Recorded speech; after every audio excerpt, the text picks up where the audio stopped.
Hari ini, kita akan membahas buku yang bisa membantu Anda mengelola keuangan Anda dengan lebih baik tanpa harus menjadi ahli keuangan. Ini adalah I Will Teach You to Be Rich oleh Ramit Sethi. Ayo kita bahas dengan kata-kata yang santai dan mudah dimengerti. Pertama-tama, mengapa buku ini istimewa? Buku ini tidak hanya berbicara tentang akumulasi kekayaan, tetapi lebih tentang bagaimana mengelola keuangan Anda sehari-hari dengan cerdas. Ramit Sethi membantu Anda memahami bahwa mengelola uang itu bisa sederhana dan tidak harus rumit.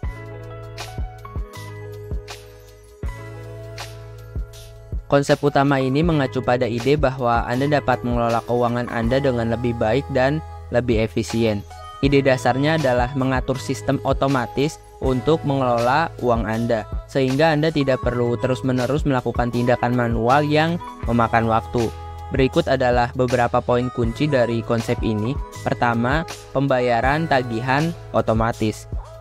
Sang penulis mendorong pembayaran tagihan seperti sewa atau hipotek, tagihan utilitas, dan pembayaran kartu kredit untuk diatur secara otomatis. Ini memastikan bahwa Anda tidak pernah melewatkan pembayaran dan menghindari denda keterlambatan. 2. Otomatisasi investasi. Salah satu aspek penting dari konsep ini adalah menginvestasikan uang Anda secara otomatis. Anda bisa mengatur kontribusi ke akun pensiun atau rekening investasi secara teratur. Dengan demikian, Anda secara konsisten berinvestasi dan memanfaatkan manfaat dari pertumbuhan investasi jangka panjang. 3. Tabungan otomatis. Mengotomatisasi tabungan adalah cara cerdas untuk membangun dana darurat atau mengumpulkan uang untuk tujuan tertentu. Anda dapat mengatur transfer otomatis dari rekening gaji ke rekening tabungan khusus. 4. Otomatisasi perencanaan keuangan. Ramit juga menyarankan menggunakan alat perencanaan keuangan yang otomatis untuk membantu Anda melacak pengeluaran Anda dan membuat anggaran yang sesuai dengan kehidupan Anda. Pesan utama dari konsep otomatisasi keuangan adalah bahwa dengan mengotomatisasi sebagian besar aspek keuangan Anda dapat menghindari tindakan impulsif atau penundaan dalam pengelolaan keuangan. Ini membuat proses keuangan lebih sederhana dan lebih efisien, sehingga Anda dapat fokus pada tujuan keuangan Anda tanpa harus menjadi ahli keuangan. Otomatisasi membantu Anda membentuk kebiasaan keuangan yang lebih baik dan menghindari banyak kesalahan yang seringkali dilakukan dalam pengelolaan keuangan secara manual. Buku ini mendorong Anda untuk mulai berinvestasi sejak dini, bahkan jika jumlahnya kecil. Investasi yang dilakukan lebih awal memiliki potensi pertumbuhan yang lebih besar. Konsep utama ini membahas pentingnya memulai investasi sejak dini dan mengapa hal ini dapat sangat menguntungkan dalam jangka panjang. Sang penulis menekankan beberapa poin penting dalam konsep ini. Yang pertama itu adalah keunggulan waktu.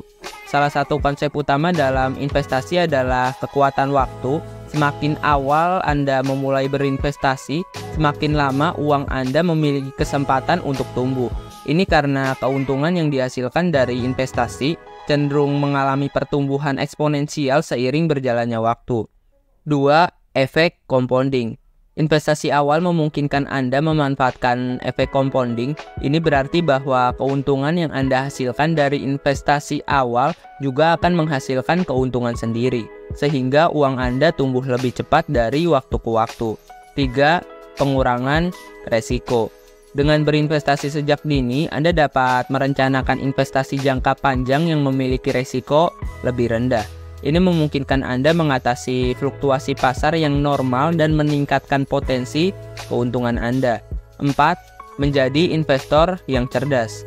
Buku ini juga mengajarkan tentang bagaimana jenis investasi termasuk reksadana, saham, obligasi, dan aset lainnya. Ini membantu Anda memahami cara menjadi investor yang cerdas dan membuat keputusan investasi yang bijak. Pesan utama dari konsep ini adalah bahwa investasi awal adalah kunci untuk mencapai tujuan keuangan jangka panjang, seperti pensiun yang nyaman atau pencapaian kebebasan finansial. Tindakan kecil yang Anda ambil hari ini dalam hal investasi dapat memiliki dampak besar di masa depan keuangan Anda. Dengan memahami kekuatan waktu dan efek compounding, Anda dapat merencanakan masa depan keuangan yang lebih cerah. Sang penulis membahas bagaimana mengelola utang secara bijak, mulai dari membayar utang kartu kredit hingga mengoptimalkan pinjaman mahasiswa.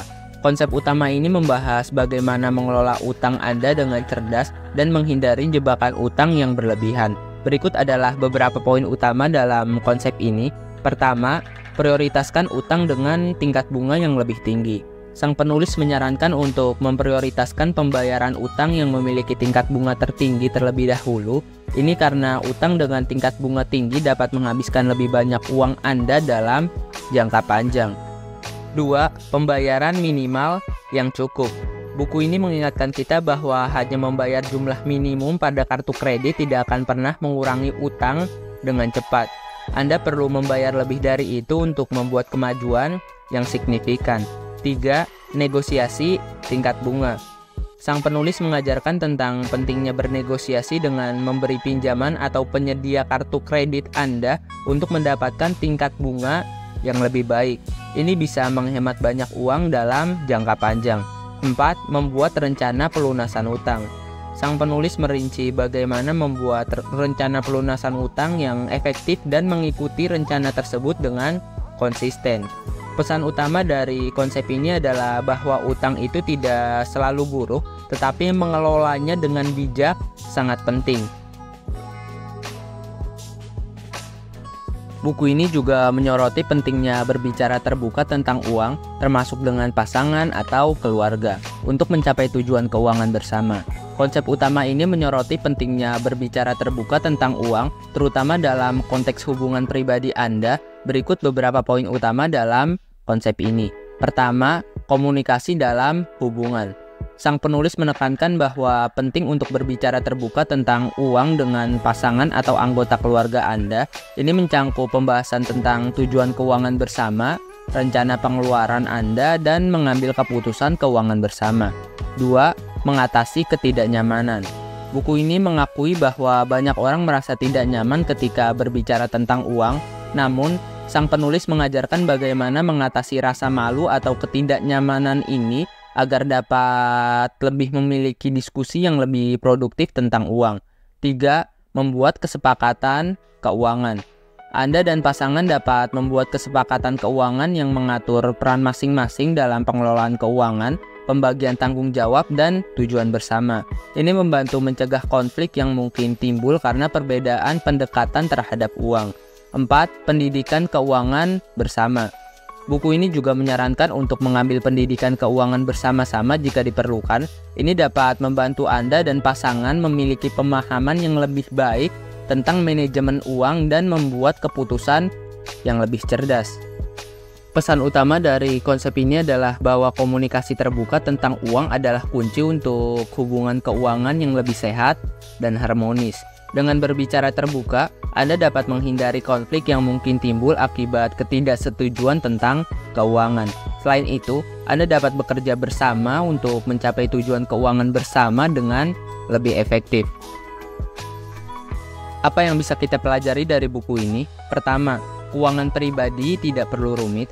Anda bisa mengelola uang Anda dengan lebih mudah dengan langkah-langkah otomatisasi dan perencanaan yang tepat. Selain itu, sang penulis menunjukkan bahwa mengelola uang itu personal, tidak ada solusi satu ukuran untuk semua orang. Anda harus menyesuaikan strategi keuangan Anda dengan situasi dan tujuan Anda sendiri. Oh iya, jika kalian ingin mempelajari buku ini lebih lanjut dan ingin membaca buku ini lebih lanjut, kalian bisa klik untuk link pembeliannya di kolom deskripsi, karena untuk link pembeliannya sudah saya sediakan di sana. Kalian tinggal klik aja dan kalian bisa beli untuk bukunya. Oh iya, ada satu pesan terakhir nih dari seorang penulis yang sangat-sangat menarik. Itu adalah siapa yang menang pada akhir hari? Orang-orang yang puas diri yang dengan panas memperdebatkan beberapa detail yang tidak jelas, atau orang-orang yang menghindari seluruh perdebatan dan memulainya? Saya Ahmad NH. Terima kasih.